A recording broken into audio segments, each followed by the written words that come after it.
መንግስቲ ኢትዮጵያ ናብ መንግስቲ ኤርትራ ናብ ፕሬዝዳንት ኢሳያስ አፈወርቂ ልኡኽ ይሰድድ አሎ ይበሃል አሎ መሰረቱ እዚ ልኡኽ እዚ ናይ ጥዕና ድዩ ከብል ዝኽእል እዩ ምክንያቱ ድሕሪ እዚ ኩሉ ክንውሕጠኩም ክንጥሕለኩም 130 ሚልዮን ብ2 ሚልዮን እናበልካ ዝተገብረ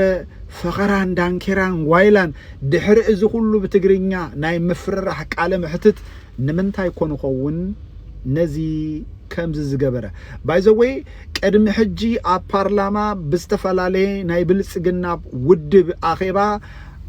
አብይ አሕመድ ከምዚ እስራኤል ትገብሮ ዘላ ክንገብሪና ዝብል ሓደ አንፈት ዘለዎ ነገር ተዛሪቡ ከም ዝነበረ ዝከር ስለዚህ ዞም ሎሚ ንመንግስቲ ኢትዮጵያ ወኪሎም ናብ መንግስቲ ኤርትራ ተላኢኹም ዝባሃሉ ዘለው ሰባት መንግስቲ ኤርትራ ከጥንቀቀሎም አለዎም ዝብል ብውሽጢ ሓደ መሴጅ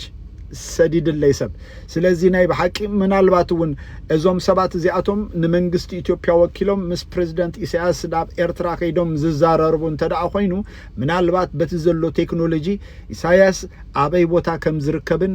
ኢሳያስን ንምርካብን ከም ዝኾነ እዩ ዝሕበር ዘሎሞ ጥንቅቅ ምባል ግን ጽቡቅ እዩ ኢሉ ብውሽጢ መሴጅ ሰዲድ ለይ ትብላዕ ዘረባያ ትጥቀም አይትጥቀም ምዝራብ ግን እንታይ ሞ ካልእ እኳ ክንዛረብ እናውዓልና ኢለ እዚ ዛረባ ዘለዎ ሰላም አምላክ ምስ ኩልና ይኹን